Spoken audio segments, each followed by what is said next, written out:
Bonjour à tous. L'objectif de cette vidéo, c'est de vous présenter l'activité que nous allons réaliser ensemble en classe, activité qui s'intitule IHM Direction. Le contexte est le suivant. On souhaite déplacer un véhicule à roues de type modèle réduit ou mini-robot sur une piste qui comporte des virages. Et qui dit virage, dit forcément changement de direction et donc action nécessaire sur les roues. Je vais vous présenter maintenant deux solutions techniques pour faire pivoter les roues. Alors, première solution, on utilise un mini-moteur qu'on appelle un servomoteur qui sera piloté à distance électroniquement. Sur ce servomoteur, on installe une pièce mécanique, ce que l'on appelle une chape, et sur cette chape, on va venir glisser un axe. Sur l'extrémité de cet axe, on installe les deux roues. Évidemment, pour pouvoir rouler sur la piste, l'ensemble doit pivoter de 180 degrés de telle sorte à ce que les roues soient en contact sur le sol. Dans cette solution, si on veut faire tourner le véhicule, il faut actionner le moteur de telle sorte à lui ordonner de pivoter d'un certain angle, ce qui va entraîner la rotation de la pièce rouge, la pièce chape, et forcément de l'ensemble axe plus roue qui est solidaire. Deuxième solution qui se rapproche plus des solutions utilisées dans le monde de l'automobile. Donc sur l'extrémité du moteur, on installe une pièce qui va se déplacer un peu comme un essuie-glace, donc de gauche à droite, de droite à gauche. Cette pièce est solidaire d'une pièce que vous voyez dessinée en rouge. Et le déplacement comme un essuie-glace de la pièce blanche va donc entraîner en déplacement la pièce rouge. Et les roues qui sont reliées au châssis et également à cette pièce rouge vont pouvoir pivoter.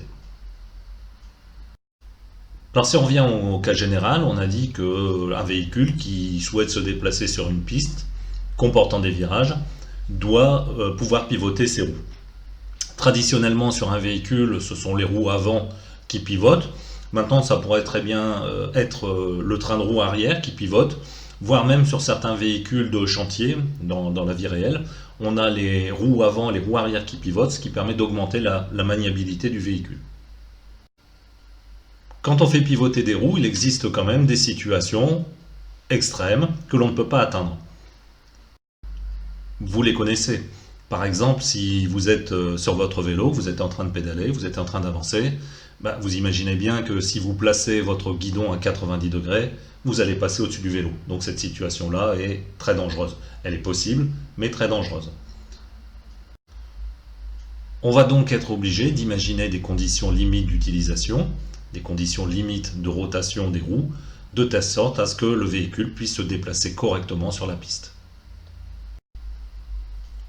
Sur ce schéma, vous avez quelques positions caractéristiques du train de roue, 0, 40, 50, 90, 130, 140 et 180 degrés. 90 degrés étant la position lorsque le véhicule va aller tout droit, on estime alors qu'entre 50 et 130 degrés, si on souhaite aller à gauche ou à droite, nous sommes totalement en sécurité, il n'y a aucun problème pour effectuer la rotation. Par contre, entre 0 et 40 degrés, lorsqu'on veut tourner à gauche, ou entre 140 et 180 degrés, lorsqu'on veut tourner à droite, eh bien ces deux situations sont rigoureusement interdites. Entre la zone autorisée et la zone interdite, on va trouver deux zones intermédiaires qui sont des zones dangereuses. Alors on a des valeurs limites qui sont fixées entre 40 et 50 degrés ou entre 130 et 140 degrés. Dans ces deux situations, on risque un accident potentiel si on va trop vite lors du déplacement. L'activité qu'on souhaite réaliser en classe consiste à programmer une IHM, une interface homme-machine. À cet effet, on va utiliser le logiciel M-Block qui permet de piloter des composants électroniques de la famille Arduino, composants électroniques sur lequel nous allons connecter une maquette comportant un train de roue.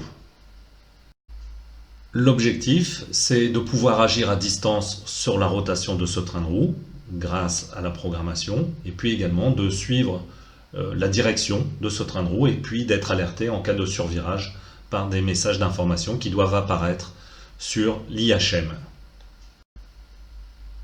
Ce que l'on souhaite d'un point de vue graphique, c'est dans un premier temps faire apparaître un arrière-plan qui comporte la photo d'une piste de course. Sur ce fond d'écran, on souhaite placer un objet, qu'on appelle également un lutin, ça sera donc le train de roue. Et ce que l'on souhaite également faire apparaître, c'est la variable angle qui va nous permettre de suivre la valeur angulaire de la rotation de ce train de roue. Dans cette activité, il y aura donc 6 étapes de programmation, 6 scénarios qu'il va falloir réaliser. Premier de ces scénarios, une impulsion sur la touche droite du clavier doit permettre une rotation sur l'IHM du train de roue d'une valeur de 5 degrés et un appui sur la touche gauche du clavier doit nous permettre un déplacement de 5 degrés dans le sens opposé.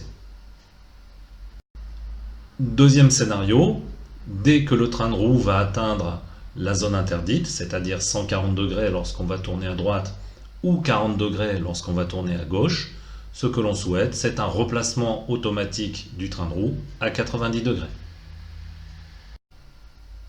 Troisième scénario, cette fois on va connecter notre ensemble Arduino plus maquette sur le logiciel M-Block et ce qu'on souhaite, c'est qu'il y ait une rotation simultanée du train de roue sur l'IHM et du train de roue sur la maquette. Quatrième scénario, lorsqu'on va se situer dans les deux zones comprises entre 130 et 140 degrés pour un virage à droite ou 40 et 50 degrés pour un virage à gauche, donc dans ces deux zones qui sont des zones dangereuses, on souhaite faire apparaître sur la zone graphique un petit panneau nous indiquant que nous sommes en danger lors de la conduite. Cinquième scénario, dès que le train de roue va atteindre la zone de danger, c'est-à-dire 130 degrés pour un virage à droite ou 50 degrés pour un virage à gauche, on souhaite le déclenchement d'un son sur l'IHM, donc un crissement de pneus que l'on doit entendre. Sixième scénario, on souhaite cette fois que l'orientation du train de roue sur l'IHM et l'orientation du train de roue sur la maquette soient provoquées non seulement par les actions des flèches droite et gauche sur le clavier, mais également par un joystick que l'on va connecter sur l'Arduino. Voilà, nous avons fini la présentation de cette activité. À très bientôt.